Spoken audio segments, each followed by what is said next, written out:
Selamat petang, salam sejahtera. Terima kasih karena bersama dengan saya di Nazlin Unity Channel. Petang ini isunya yang paling menarik sekali ialah enggan berunding tanda pembangkang ada muslihat mau jatuhkan kerajaan sekali lagi. Sebelum kita teruskan ulasan pada petang ini, jangan lupa tinggalkan komen Anda, tekan butang subscribe, itu percuma. Saudara-saudara sekalian, saya nak tanya kepada Anda semua, apa pendapat Anda tentang insiden tebuk atap, bocor atap, buka atap, tebuk dinding dan robohkan dinding? Apa pendapat Anda dengan tindakan mahu merampas kerajaan, mahu merampas kuasa melalui tindakan tersebut? Adakah Anda setuju dengan tindakan tersebut? Pada pendapat saya, tindakan itu adalah tindakan yang tidak baik sama sekali. Kerana ianya akan menyebabkan ketidakstabilan politik yang berpanjangan. Ditambah pula, lebih baik tunggu dengan sabar untuk pilihan raya bagi menjatuhkan sesuatu kerajaan.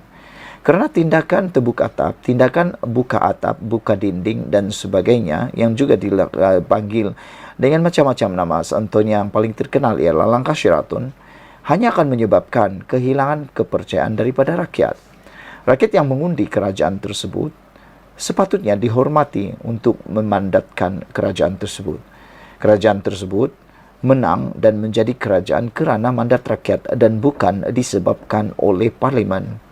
Memang benar, sesuatu kerajaan itu dibentuk kerana adanya ahli parlimen. Tetapi yang menyokong ahli parlimen itu ialah rakyat.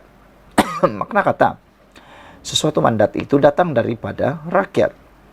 Jadi tindakan untuk menebuk atap secara tak sabar, membabi buta tanpa menunggu pilihan raya adalah tindakan yang harus dikeji, harus dikecam kerana ianya membelakangkan mandat rakyat.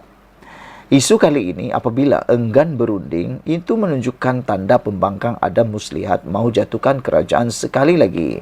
Dipetik daripada Harapan Daily. Ahli Parlimen Shah Alam, Azli Yusuf, menyifatkan pembangkang mempunyai muslihat apabila enggan berunding dengan Perdana Menteri Datuk Seri Anwar Ibrahim bagi membincangkan peruntukan wakil rakyat blok itu. Beliau berkata, pembangkang seperti menyimpan agenda untuk terus mewujudkan suasana tidak harmoni, sekaligus menggambarkan kerajaan boleh ditukar sekali lagi. Bila pembangkang tidak bersedia untuk berunding, kita tidak tahulah apa objektif mereka, katanya. Sebab itu, rakyat sebenarnya berpandangan apabila pembangkang tidak bersetuju untuk berunding. Maknanya, pembangkang ini ada agenda tersendiri untuk terus mewujudkan suasana yang tidak harmoni dan memberikan persepsi bahawa kerajaan ini boleh ditukar lagi, katanya ketika dihubungi Harapan Daily hari ini. Azli berkata dakwaannya itu dibuktikan dengan kenyataan ahli Parlimen Marang Tan Sri Abdul Hadi Awang dalam sidang Dewan Rakyat minggu lalu bahawa kerajaan boleh ditukar melalui undi tidak percaya ataupun melalui akuan bersumpah ahli-ahli parlimen. Beliau berkata persepsi bahawa kerajaan boleh dijatuhkan sekali lagi adalah gambaran yang tidak baik terhadap rakyat yang inginkan kestabilan. Pada semalam, Anwar menasihatkan pembangkang agar tidak angkuh dan sombong. Sebaliknya berbincang dengan kerajaan mengenai peruntukan wakil rakyat mereka. Anwar yang juga Menteri Keuangan berkata kerajaan telah melantik timbalan Perdana Menteri Datuk Seri Fadillah Yusof bagi membincangkan, dan kaedah itu sama ada seperti ketika pentadbiran Datuk Seri Ismail Sabri Yaakob. Pakatan Harapan PH ketika menjadi pembangkang pernah menandatangani perjanjian keyakinan dan perbekalan CSA dengan kerajaan. Sementara itu, Azli berkata apabila perbincangan dibuat bersama kerajaan, tidak timbul isu bahawa pembangkang perlu bersetuju bulat-bulat dengan apa yang dilakukan kerajaan. Sebaliknya, perjanjian itu sama seperti kitab dalam pentadbiran Ismail Sabri, iaitu hanya melibatkan persetujuan seperti kerajaan perlu terus disokong untuk kekal stabil bagi memberikan keyakinan kepada semua pihak termasuk rakyat dan pelabur. Pembangkang boleh terus memberikan kritikan, saranan sama ada di parlimen ataupun di luar parlimen, tidak ada masalah. Tetapi yang pentingnya ialah kerajaan itu mesti harus stabil, mesti harus disokong supaya dia boleh berikan keyakinan kepada pelabur dan rakyat bahwa kerajaan ini akan kekal. Kita akan pulihkan ekonomi dan pupuk perpaduan, manakala pembangkang bertindak sebagai check and balance dalam sebuah kerajaan yang mengamalkan sistem demokrasi, katanya lagi. Kerajaan Madani sekarang ini akan memberikan peruntukan itu, tapi mestilah ada perundingan dan persetujuan tertentu, ujarnya. Ketika Perikatan Nasional memerintah selepas menggulingkan kerajaan PH dari tampuk pentadbiran, Muhyiddin tidak memberikan peruntukan kepada pembangkang walau dia sah untuk berlaku adil. Ketika Ismail Sabri dilantik Perdana Menteri ke-9, peruntukan pembangkang mula diberikan sama rata selepas rundingan bersama dilakukan. Sekian dulu untuk kali ini. Jangan lupa tinggalkan komen anda. Sila tekan butang subscribe. Malaysia kita punya, kita jaga sama-sama. Cintai Malaysiaku. Bye-bye. Selamat datang, salam sejahtera. Terima kasih kerana bersama dengan saya di Nazilin Unity Channel. Saudara-saudara sekalian, makin lama makin panas, isunya makin luar biasa. Ini semua gara-gara Tun Mahathir Mohamad dilantik sebagai penasihat tak rasmi bagi 4 buah negeri yang dipimpin oleh PAS.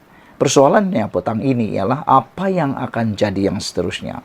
Apa jadi dengan PAS, apa jadi dengan Perikatan Nasional, apa jadi dengan Parti Bersatu, dan paling penting persoalannya ialah apa sudah jadi dengan Perikatan Nasional yang dipimpin oleh Bersatu, yang mana pengerusinya ialah, presidennya ialah Muhyiddin Yassin. Dan lebih penting lagi, nasihat kepada Perikatan Nasional ialah pengerusinya ialah Muhyiddin Yassin.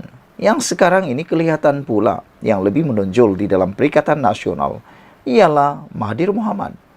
Sehingga seorang daripada pemimpin dalam UMNO, MKT ataupun Majlis Tertinggi UMNO, mengatakan bahawa PH atau PAS, maaf bukan PH, PAS hilang keyakinan kepada Muhyiddin melantik Mahathir.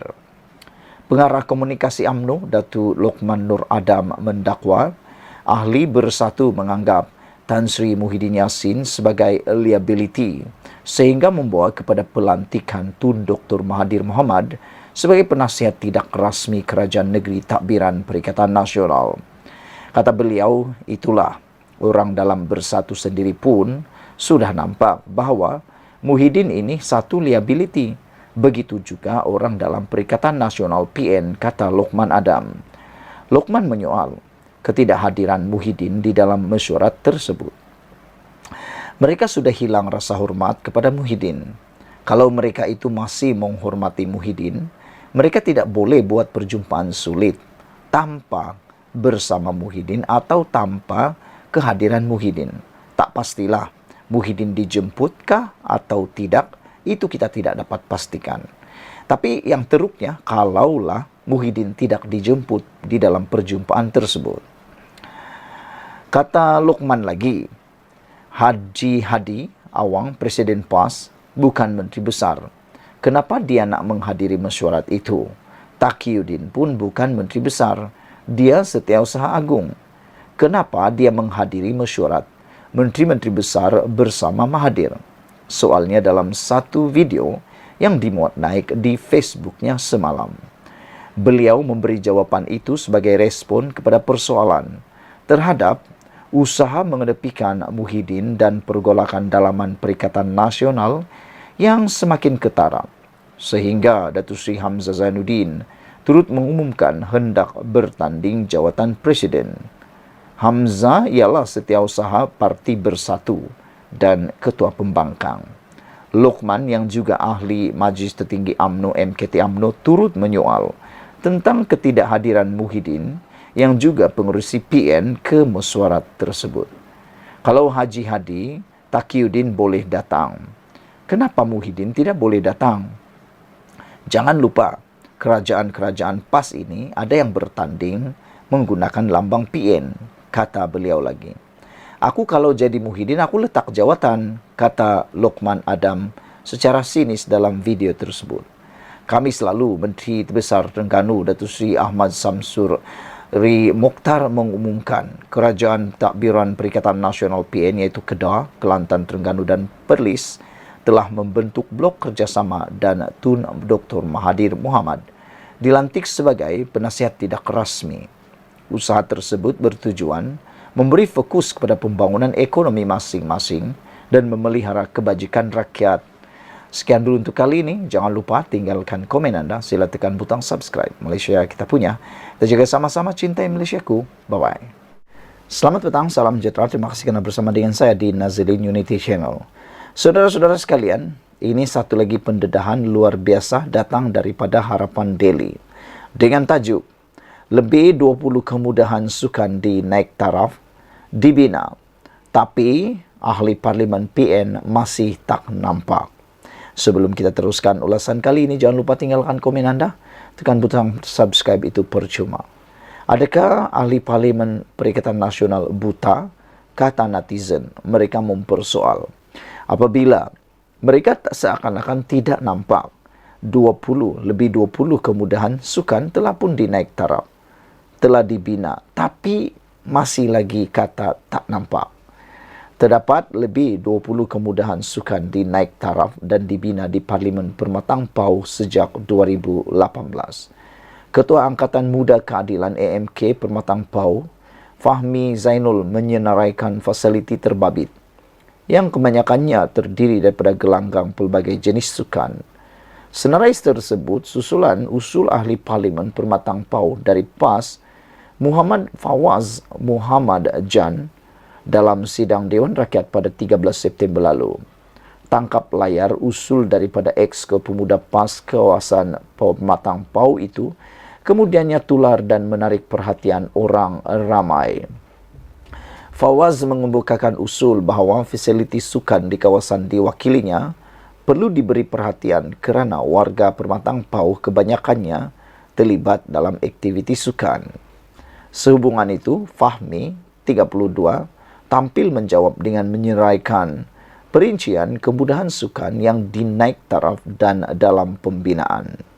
Yang telah dinaik taraf ialah Stadium Mini Permatang Pau, futsal dan bola sepak, gelanggang futsal Permatang Pau di Permatang Pasir, gelanggang sepak takraw Jalan Tenggiri Kadun Seberang Jaya, kompleks sukan dan rekreasi Sony Seberang Jaya, bola jaring, bola tampar, takraw, bola sepak, bola keranjang dan tenis, gelanggang bola keranjang Taman Cermai Permatang Pasir, gelanggang sepak takraw Jalan Tenggiri Seberang Jaya, dan gelanggang bola jaring Jalan Tenggiri Seberang Jaya, gelanggang futsal Taman Guar Perahu Penanti, pembinaan gelanggang bola tampar pantai, Taman Guar Perahu di Penanti pertama di Pulau Pinang, Galeri Sukan Seberang Jaya pertama di Pulau Pinang, trek jogging Taman Cermai